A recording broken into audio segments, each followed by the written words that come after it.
We are live now. Yay, we're live! Oh, I wish we'd been live that whole time. We were having a great time. Oh, like for people who want to watch who are not us. Hi. How do you put a picture? Vidisha, brush your teeth for us. That's Ariani's image. What does it say? So, tu les victimes par une minute. Yeah. We're back on the hangout. What is it? What does it say, Ariani? Yeah, she's there. For all the victims. Oh, it says. It's French. It's from the march. I took in Montreal. It was we'll be around. Mm-hmm. Okay. It's a potluck. You're supposed to be eating. It's okay. So what is it again? What does it say? Oh. Money. Wait, hold on. Let me get the picture. Yeah. For all the victims, one full life of life of struggle. Yeah. Oh.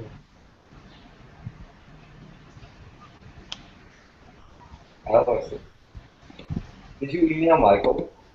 Vidisha, are you there? Yes. Vidisha doesn't seem to be here yet. I'm here. I'm here. Hey, Fred. Hi. Hi, everyone. Okay, cool. Sounds good. Oh yeah, there you are. Brush your teeth. Yeah. I don't have to. I can. Guys, we're going into some kind of hell here or something. No, you should. It's good money. Are we all here with our food? Oh man, this is like it's being. Here I am. Okay, move. What's that? Eric is both insisting on sitting in the central position and talking on the phone. Yeah. All right. But we can begin. Vidisha, did you see I already began by putting a quote in the chat group, the group chat? The group chat, I can't see the message because I think we can only see the messages after we log in. Oh, here, I'll repost it. I posted a quote that was Okay. I posted a quote that was an epigraph in a book that I was reading. Oh,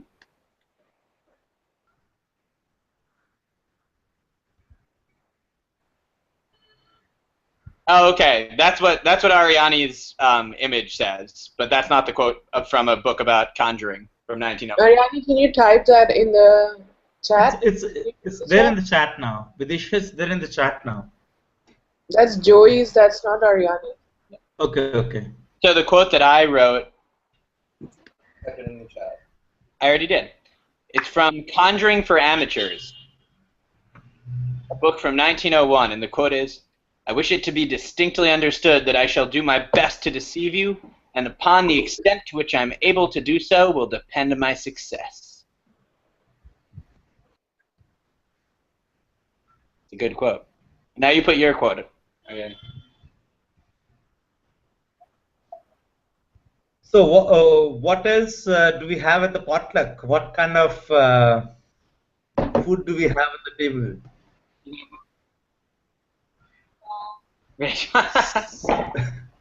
So shall we get the appetizers out?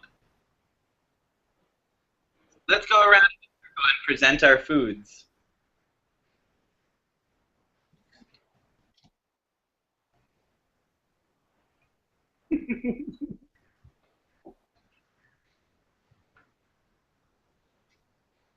I have some oats and apple. Show us. Oh. Like oatmeal?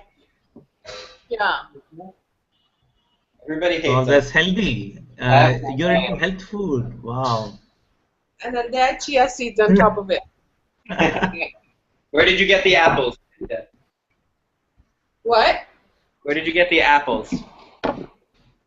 I got the apple from a shop 2 days ago. Old apple. Oh, old rotten apples. Clearly wanted to cook up your best for us tonight. I also have a fruit and cereal combination. It's really nice. I also have a fruit and cereal combination. Organic mango poison granola cereal. Passion. Sorry. It's got freeze-dried mango. It's probably from your country. Oh. Oh, I have frozen mangoes. It doesn't admit where the mango is from.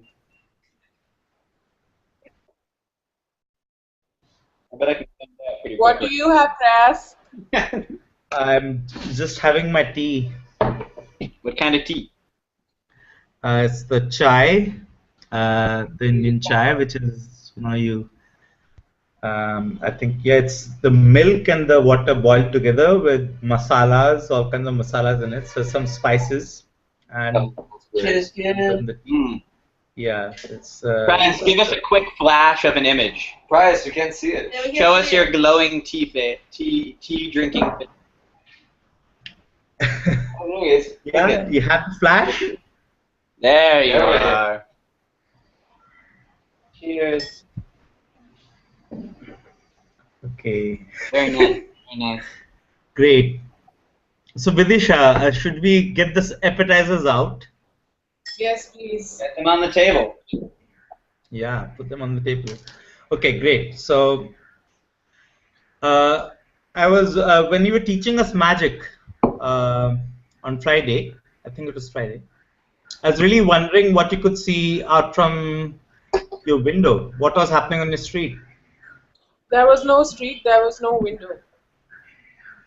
If there was no street and if there were no windows, whom were you trying to, whom were you trying to put up the show for the benefit of? Whom were you trying to, Oh, really? you guys are the windows. What was your stage? What was your stage? Whom were you performing for? Windows 97. Windows 10. Well done. Oh, we had a Windows 10 launch yesterday. You know that is why. You know that is why they named it Windows. Windows? What? Why did they name it? Because of the interface being a way to interact with other people and to create a public space out of a private space. Oh, That's did why they? to name it Windows. And the Windows as well was a decision for the exact same reason, like having different calling these pages windows on the internet is for that exact same reason, because they're supposed to be like windows to the World Wide Web. It's a very like cheesy '90s techie thing. But when you generally doing magic in front of a live audience, when you get away with the trick, you somehow buy the license to perform another trick, right? You successively, progressively buy trust, and you get people to suspend their disbelief in layers, right? So, Yeah. how did that work out for you? How does it what? How did that work out for you, for the magician, for Vidisha? Yeah, I mean, here the thing was that every time I was going Sorry, keep going. Joe, Ariana, I'm going to actually mute you because there's a problem with your sound. Mute you because there's a problem with your sound. I can still hear you, Ariane. It's fine. We can. Vidisha just can't hear you right now. No, so I think it was also like, because I was teaching the trick and I was basically also explaining how the trick happens. So since people didn't know a lot of how the trick happens, I think that's that curiosity which made you actually do more tricks. Because every trick there was something that I didn't know how to do. Or I mean I didn't know either. I mean I learned it. But the people who were watching the magic didn't know. But why did you learn these tricks and not make up your own? I did actually make up some of my own. The ones which because the thing is that the tricks that were available for me to learn, they were like tricks which could basically work in like live public space. But since we were also dealing with I'm doing that.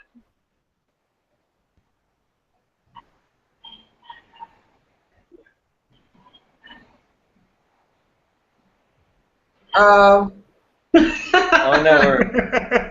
Wait, no, we can hear you. No, Ariane, can you hear me? So it's better now, but for a minute, everything you were saying was happening like a minute later.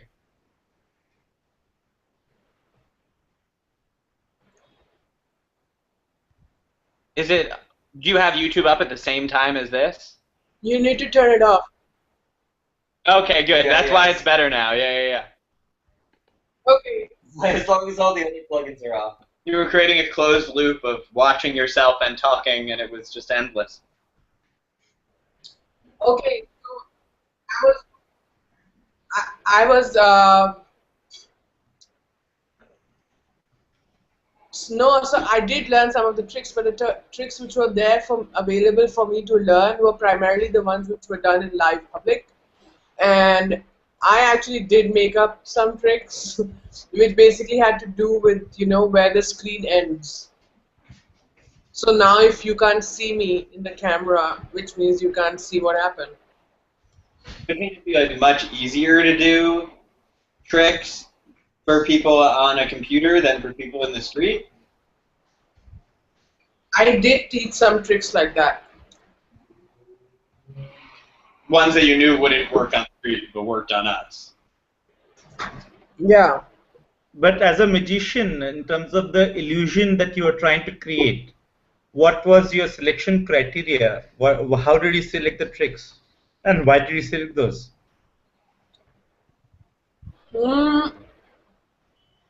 I think of course, I kind of tried to just, I've tried to learn these tricks like 2 years ago. And at that time I didn't like how when we were learning the tricks in the beginning and then you were asking me questions about, oh, now I found the money, now I lost the money. So I think according to just that narrative, the trick started to happen. Because I knew a few others too, but it's like if I found the money, how do I like give it away? Or what is that kind of teleporting of money? So those were the tricks. That's so how you were trying to make a point. Sorry? You were trying to make a point then. I beg to differ. I want to say that the trick. Okay, so because we knew that you were the magician, but you were telling us everything that you were doing, then it left us to speculate about what the actual trick was. So there was this whole slew of possibilities that we were questioning. Like, for example, tonight while we were waiting for you to come, because you showed up a little late for your own thing, that you weren't going to show up, and that the trick would be that you were the imagined, that the pedagogue was the imagined thing. And so the trick was to not do a trick, in that it still left us assuming that you were being deceptive. Right, but what you are saying is just that the gestures which you are performing were not the gestures to be registered, and there was, let's say, a meta layer of activity, which was actually the the scripted or the intended, let's say.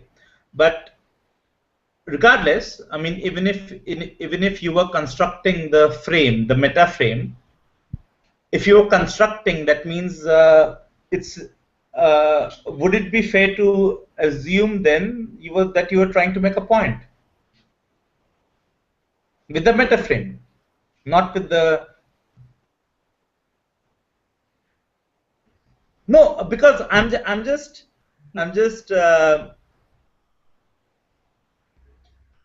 building up on this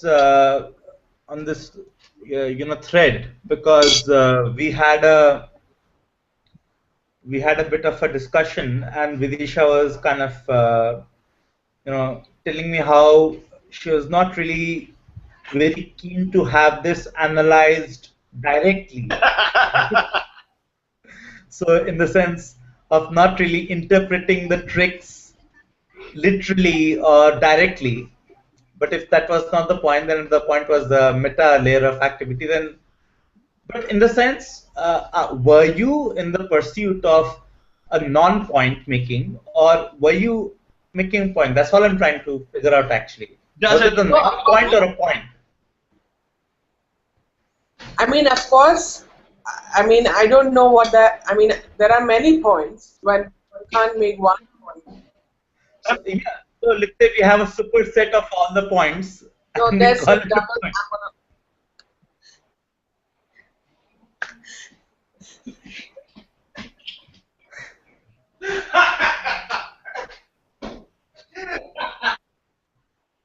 I'm sorry, I could not keep it together. There's a dog sleeping, and just the hand and the dog and everything. It was really funny. Pull it back together. Okay.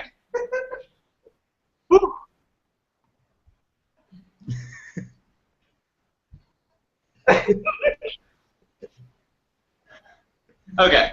So back to Bryce's question. But my question to you in that was, what, like, you're talking about a point. So, like, a class maybe is supposed to have a point, but is a trick supposed to have a point? Like, what would you say the point of a trick is? No, I mean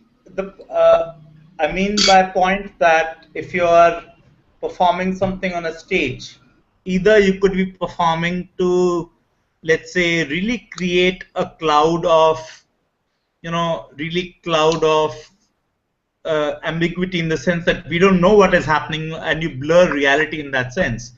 So you're really performing magic. What you're pursuing is that blurring of reality and fiction, and that's fine.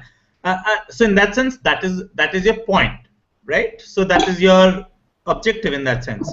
But I mean, and I'm also saying it's very plausible to actually pursue a non-point, which is, like, I was not really trying to do anything which could be parsed easily. I don't want to do. I mean, I wasn't trying to do anything that could be parsed easily. That's fine. But I'm just figuring which of these was the case for Vidisha.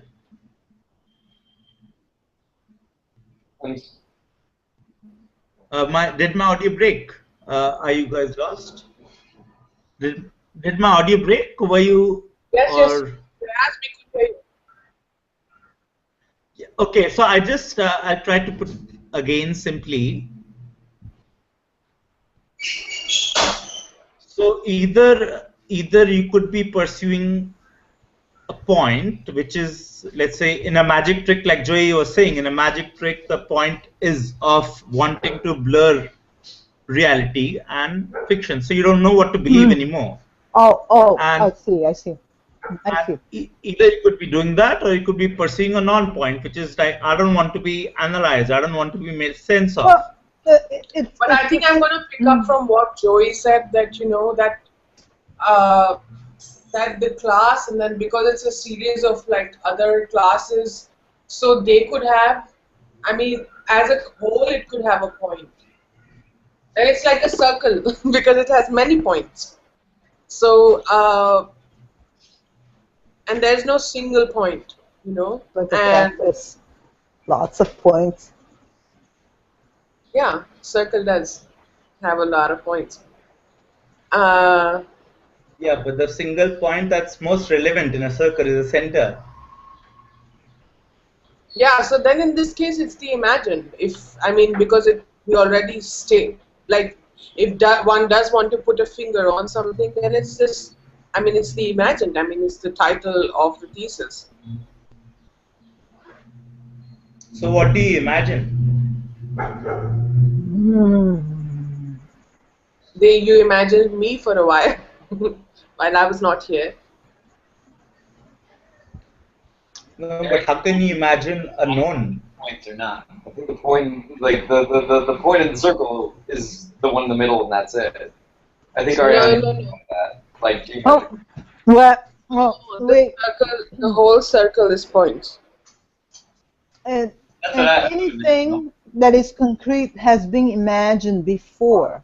But aren't aligned. Exactly. So it has been imagined before, but after it is there, after it has presented itself, then it can only be remembered. It cannot be imagined after you, I mean, you know, so you can imagine the unknown, but to imagine the known is difficult. Well, I mean, there's no way to imagine the known, because as soon as you imagine it, it becomes it's a different thing. It's outside of your. Exactly. I mean, yeah, you can only remember the known. What? Unknown? What? There's no way to imagine the known. Known. No. No. N-O-N-E? K-N-O-W. Oh, known. Oh. G-N-O-M-E. Known. Yeah.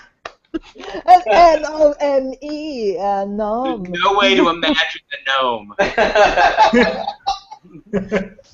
You can't do it. It could be. You're imagining the It's gnome, all but it's not the possible. gnome that you're thinking of.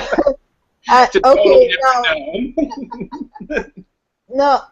Gnome. Okay. Oh, God. Jesus Christ, guys. But I think what I'm saying is that every time you imagine anything, you create a new thing. Yeah, knowledge. It's creation of knowledge. No, but I'm talking like actually neurologically in a very real Right, way. but that's I mean, what Joey, Yeah, what but you're you do. saying, You that's right. actually do. That's- It happens. It happens because, especially for a type of thing. Oh my God, Jesus Christ! I gotta get my battery thing. Anyways, it is something that after, for example, a traumatic event on one person's life will mark the person so much that will actually mark their DNA pattern. And if this person has children, that after that, it will carry within the gene, the genetic makeup, that traumatic experience as like a notches on the gene. And it will color the person's ways of response to the environment. Also, But it's not only it. And the person has to be exposed to danger to understand what is danger, to have developed that thing, the instinctual reaction to something that's sudden. But true to what you're saying, but also contradictory to what you're saying. Like pretty much, there's an incredible field of recent science that is showing that of genetic science that's showing that your DNA changes immensely throughout your life, in response to your environment. So to say that it is imprinted before your birth is not necessarily true. No, but your parents if you have children afterwards, your DNA within your life as well. No, I'm saying the children that you produce will carry that genetic change. You see, it's not about, that will, your genetic makeup will change throughout your life, but to carry on that gene has, your offspring has to carry it. I gotta get my battery thing, or else I'm gonna be dead here on the water. Hi, I'm so sorry. I don't know what happened. Okay. But Joey, to comment on this DNA thread and also what you were saying earlier, so if you produce knowledge when you imagine when you imagine, yeah. Okay, continue. Yeah. So you produce knowledge when you, let's say, when you imagine some entities.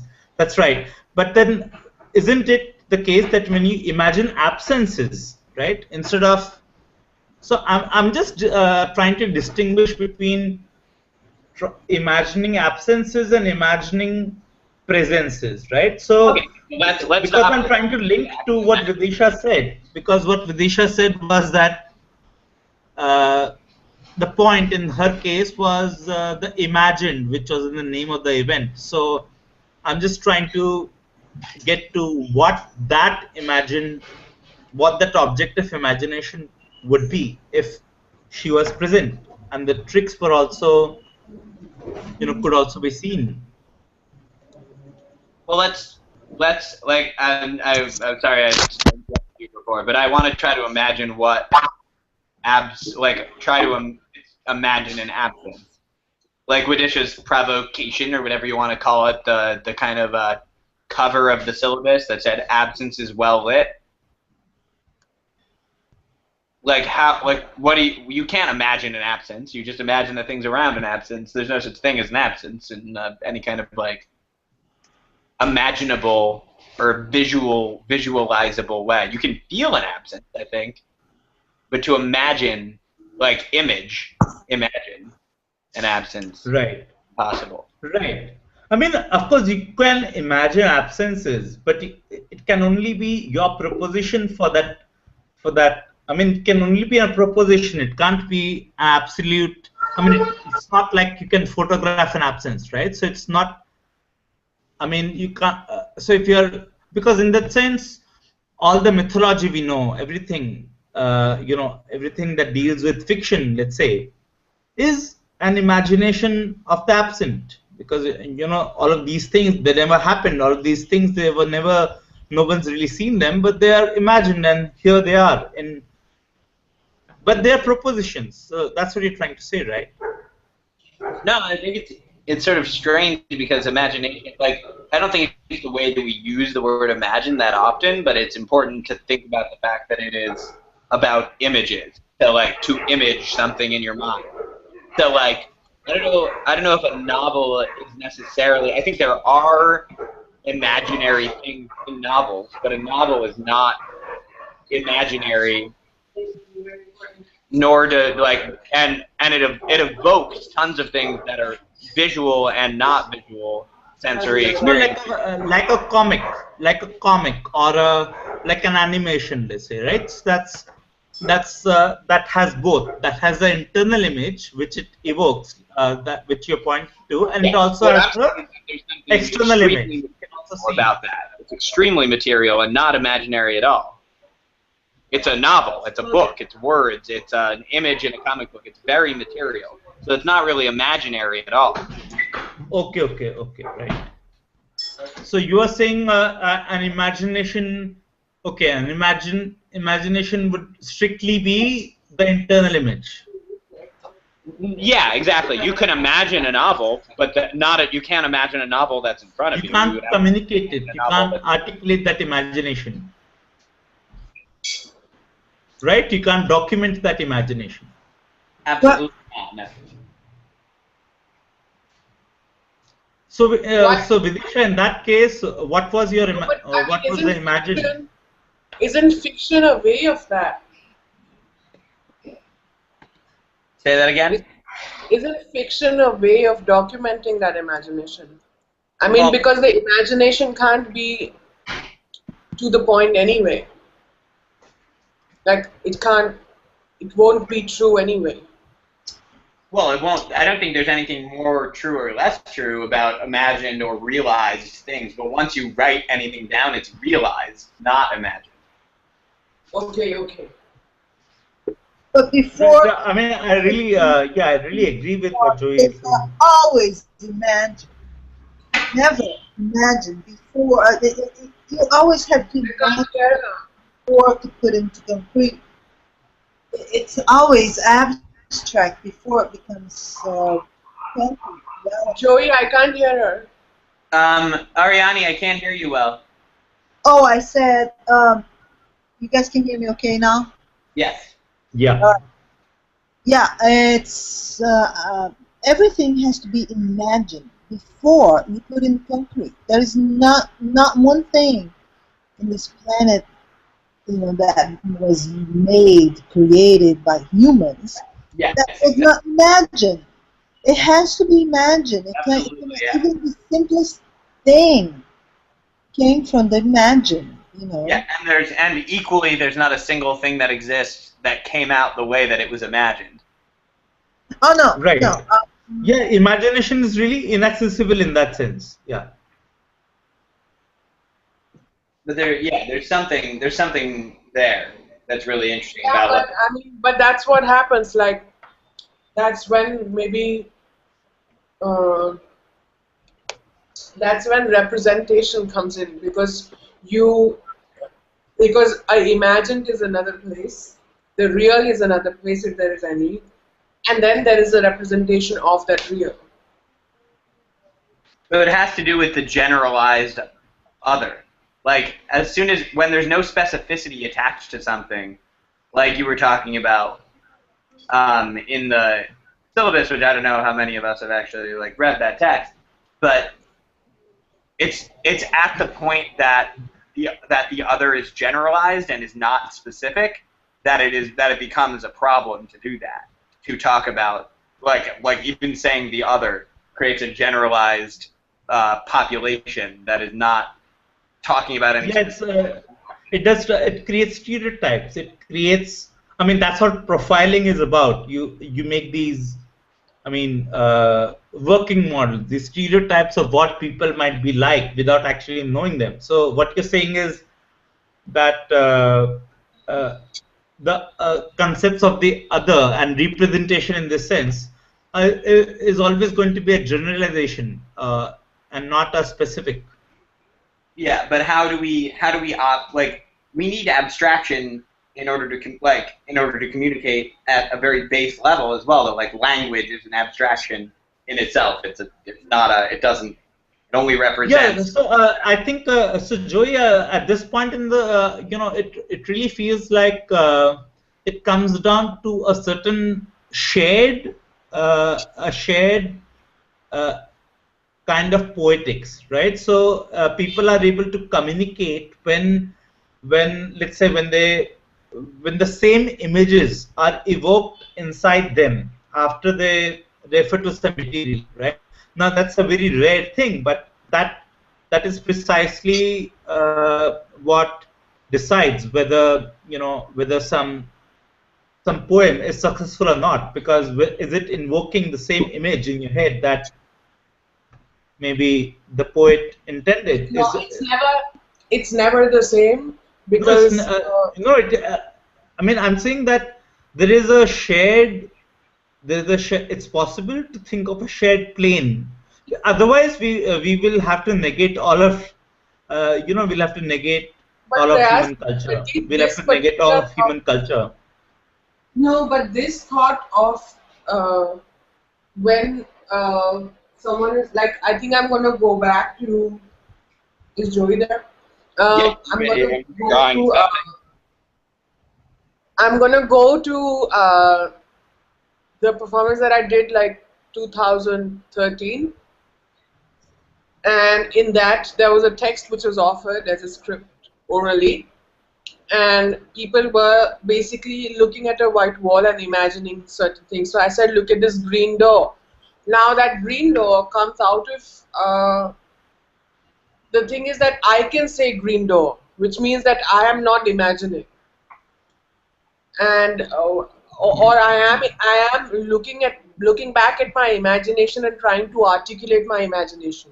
Mm-hmm. But while the other people, when they are looking at that white wall and they have to imagine the green door, everybody's green door is a different green door.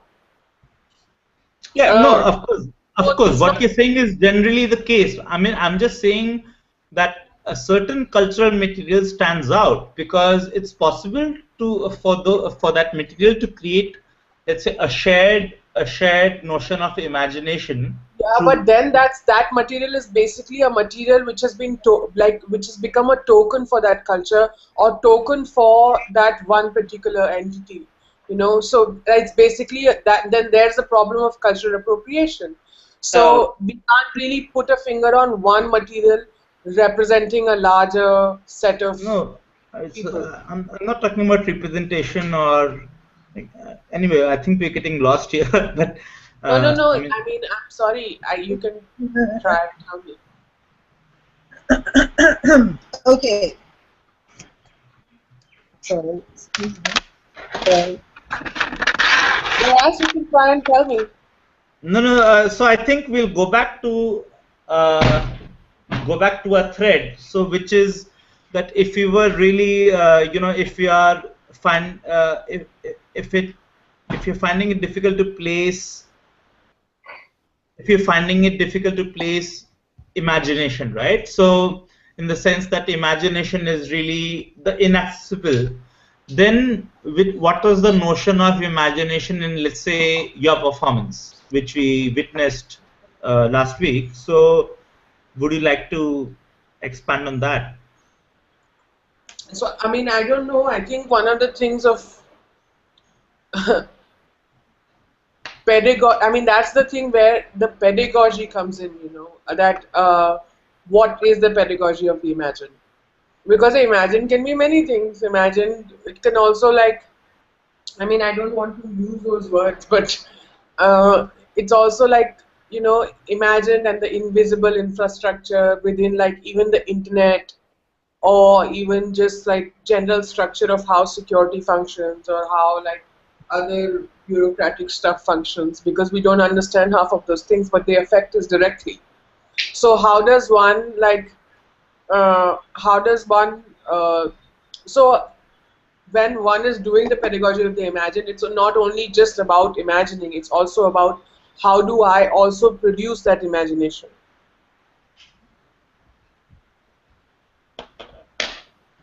Did But you? which imagination, right? So, I mean, we Of course, I haven't. mean, the narrative could be many different things, especially like in magic, what magicians generally do, those people who perform for us in public, it kind of a lot of the narrative that they are saying gets kind of gets affected by the current affairs, the current situation. So it could be the same magic, but how one is looking at the magic or whenever it's performed, that kind of changes of what the magic is or the narrative around the magic. No, but we haven't really established any notion of a shared imagination as yet in this discussion, right? So we don't Okay. really know what is the pedagogy for, what is it linking to. So how is it going to be possible for a class, let's say, to have a shared common imagination of something, anything? okay, so I'll give an example of something that I'm thinking about. And I was just thinking about Vidisha's piece that she did, and thinking about the invisible crit piece that I did, where I had people imagine and have a critique about a gallery show that they were looking at that didn't exist. They were just in an empty gallery space, looking at nothing and critiquing it. And then that same group of people had to realize and build the whole show that they had talked about based on an audio recording.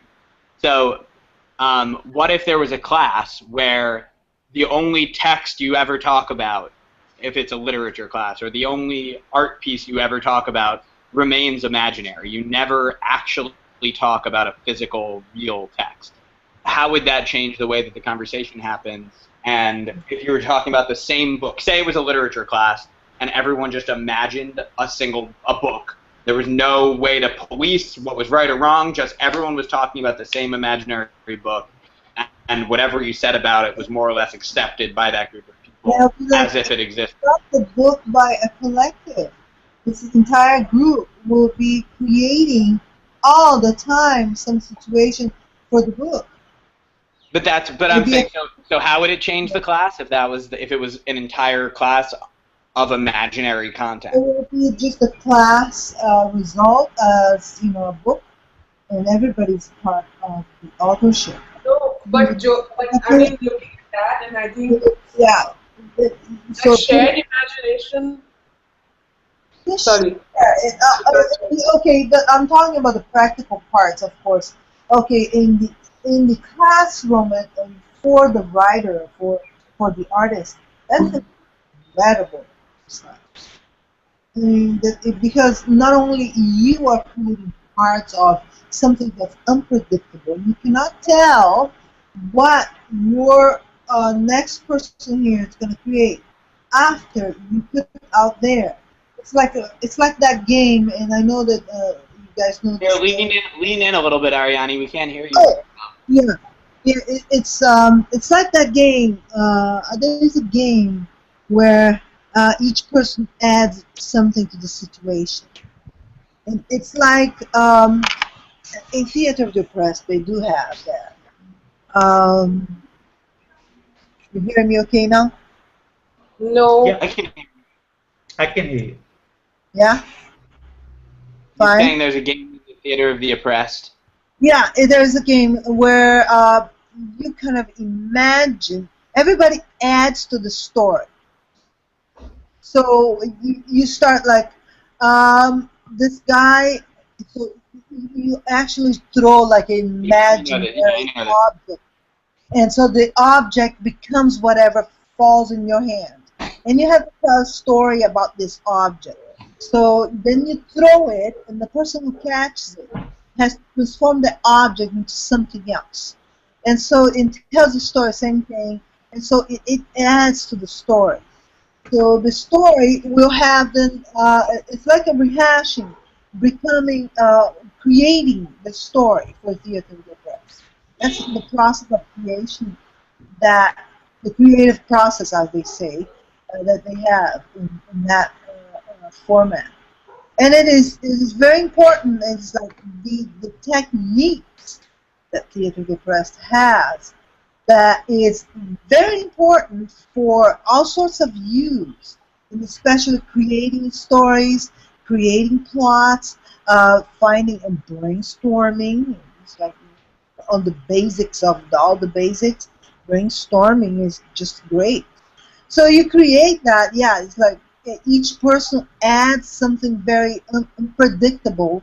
I'm not sure what's gonna happen. I don't know what this is going to be like the greatest thing in the world, but you know, right? So yeah, it's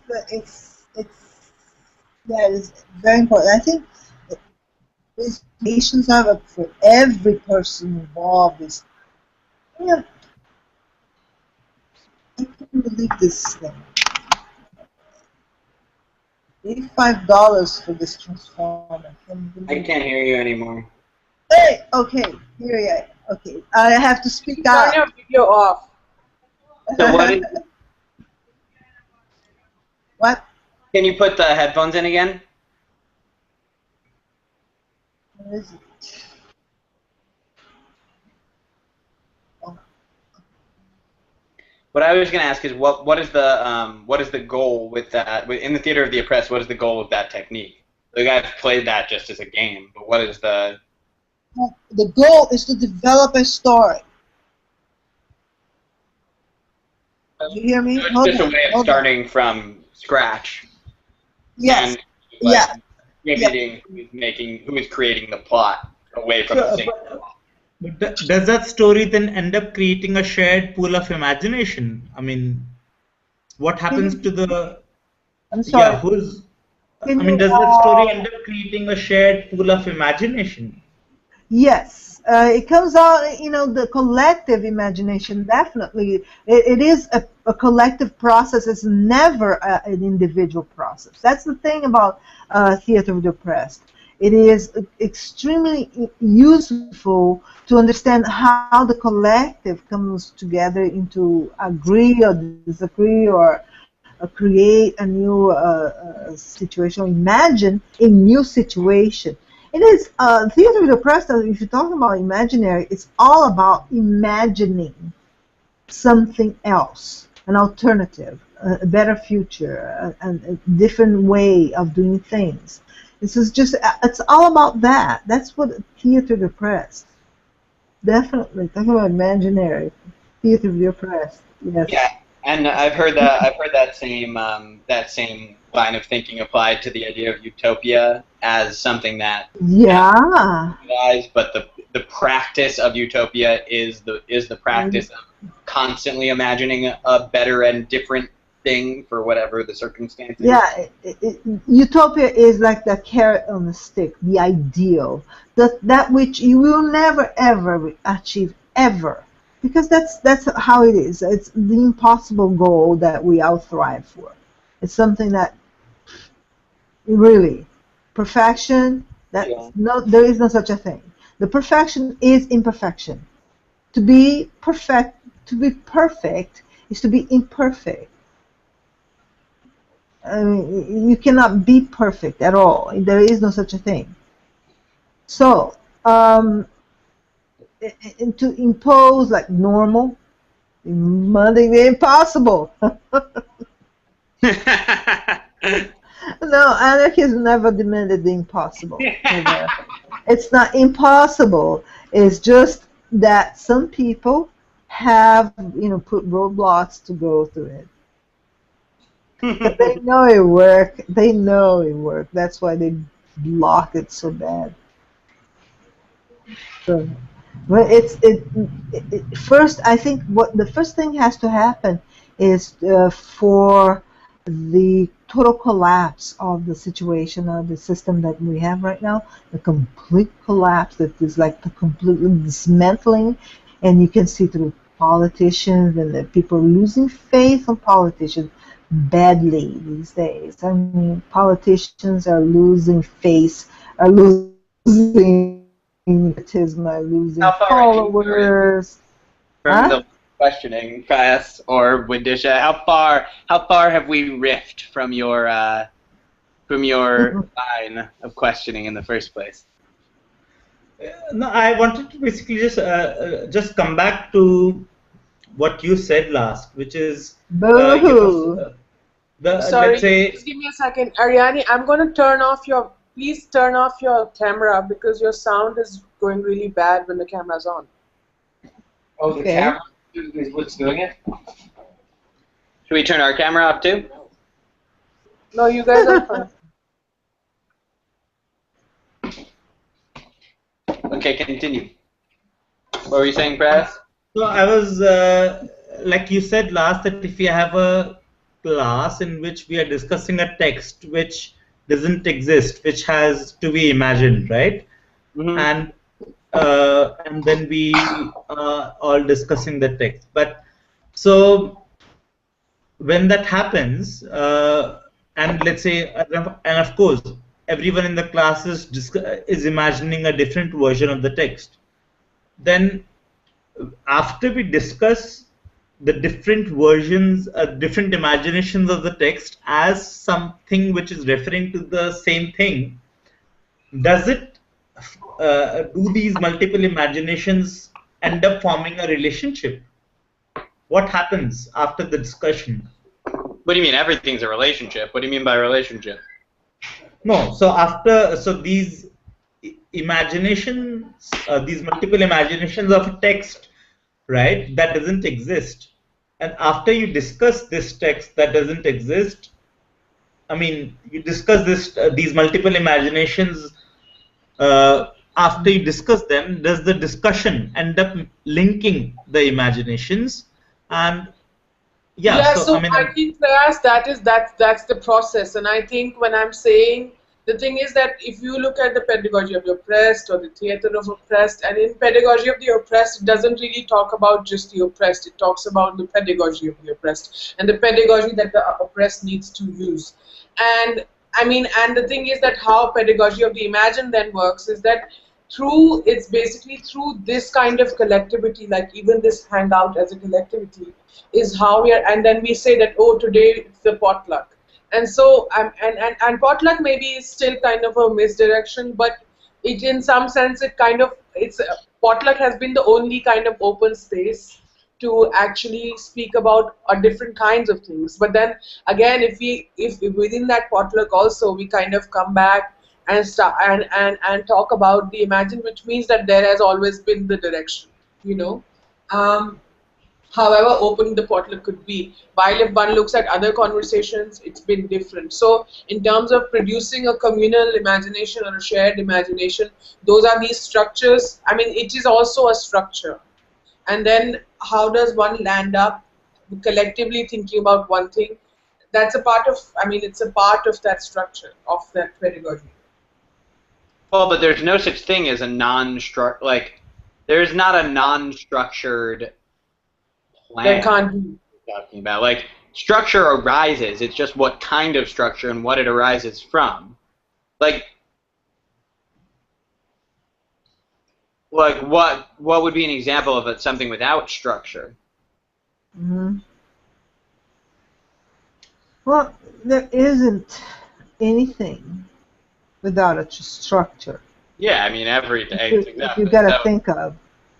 I mean, I don't think we. By definition, but yeah, I mean by definition, the only thing which is beyond, which doesn't have a structure, is that which we haven't managed to understand yet. So we call something chaos till we manage to read a pattern in that chaos. But after you manage to read a pattern, it's not so chaotic anymore. Yeah, exactly. I mean, that's like what chaos theory is. Chaos theory is patterns within chaotic, previously believed to be unpatterned or actually chaotic things.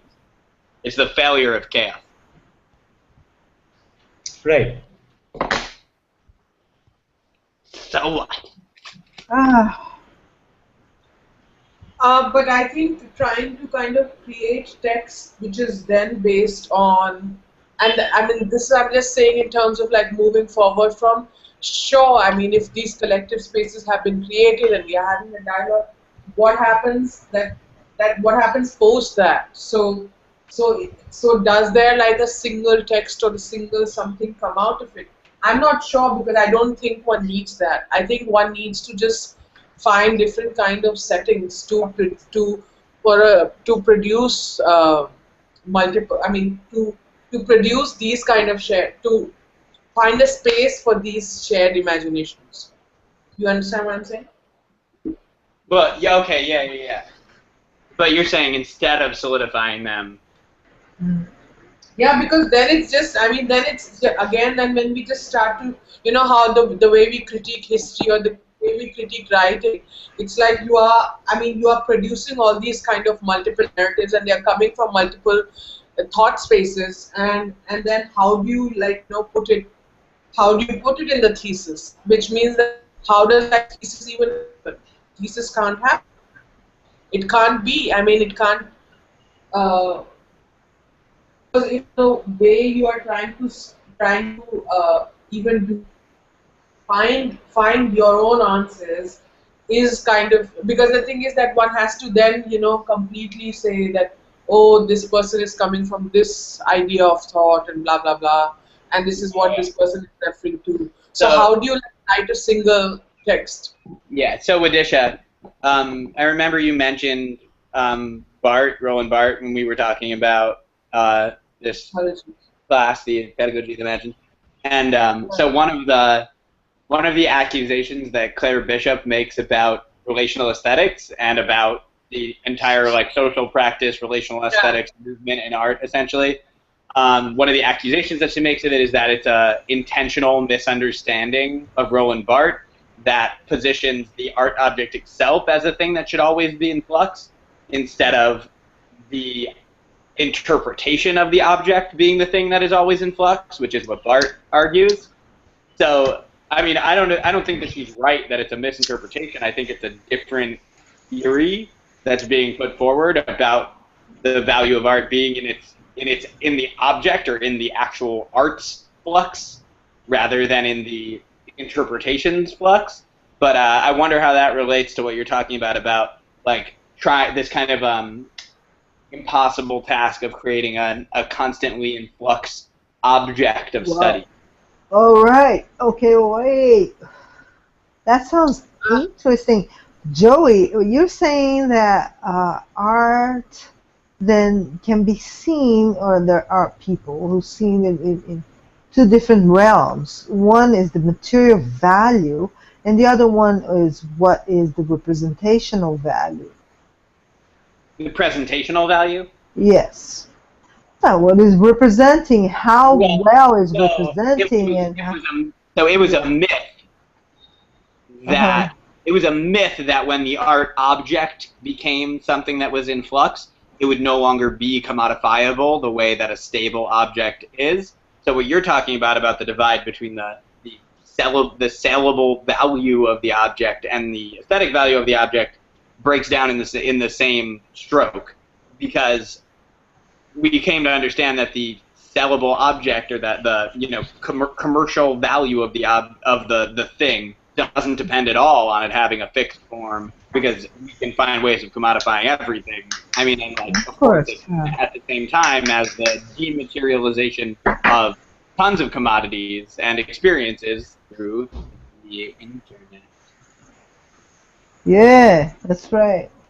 But to answer, yeah, so I think that's actually really interesting. That what are we left with when we find that the myth of the uncommodifiable art object in flux is a myth, is a facade, doesn't work, And can we apply that same line of thought to pedagogy, or what's kind of left over, or what the value is of a pedagogy that is in? Does that even? I don't think that stands for all mediums actually. This is a kind of weak point, but I'm just actually wondering, because most of the mythology which I kind of comes through writing, and this mythology, or just like a lot of an object which does change meaning throughout time, through generations, has been text, I think, and not really any other form. What other form has been? Because the thing is that the mythology in the beginning itself adopted that form to function within its mythology, and yes, the interpretation of mythology that literature keeps changing, but the object as a symbol just stays the same. Because I'm just asking a question around form. But of course, sometimes text also becomes an object and doesn't, like let's say the Bible becomes the object. The Bible doesn't stay the text anymore.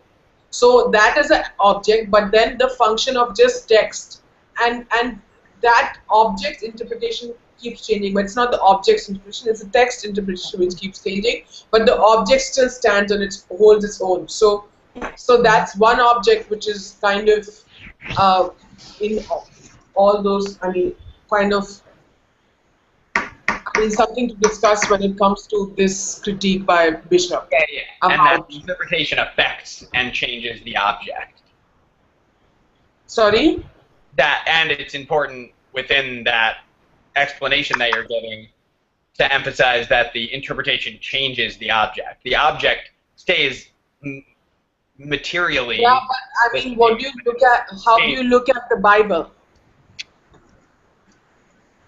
Yeah, I don't think we can separate the material reality of the object and how how the object is perceived culturally, because the skin of the object is only rendered by, in that sense, through that culture of perception, and the material reality is not really possible for us to consider anymore. I think everything has been rendered into software in that sense. And just commenting on what Joey was, what you presented earlier, the critique of, let's say, relational aesthetics by Claire Bishop. I would agree with her critique, because what I largely think is that relational aesthetics was something which was, let's say, it emerged in this whole, it was appropriated by, of course, the material-based art world in a very specific way, so that to aid their own, market. I mean, I'm not sure it was really that much of a theory, as in if it was really contributing or positing some new ideas. Yeah, like I think the really Put on the speaker. Well, sorry, I was saying I think the really damning thing about that argument, as far as relational aesthetics go, is that the material became the platform by which that art was being distributed, which was this like very elite set of galleries and curators, and the context was kind of like stable and predictable despite the supposed flux of the object and the interpretation of the object. It's 10:30. 2. So do you want to stop the broadcast or you continue for another half an hour? I'm happy either way. Prayas? Yeah, I might have to step away in like 10 minutes, so... So then we can just... Then let's finish it in 10 minutes. Yeah.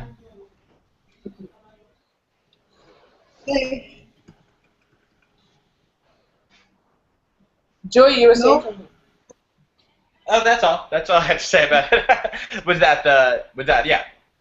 that the context was provided for that set of works, and the context was more important than the action at informing how people experience it and who got to experience it, etc.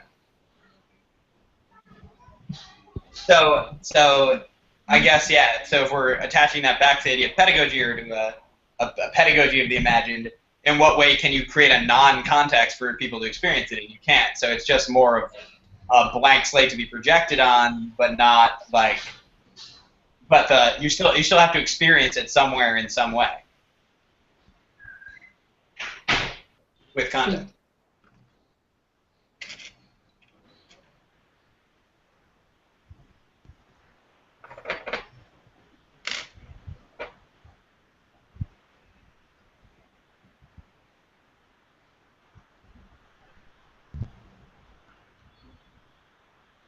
Hello. Hello. Prayas, we can't hear you. Yeah, I was just checking if the connection is broken or if you're still online. Yeah. We are. No, thinking.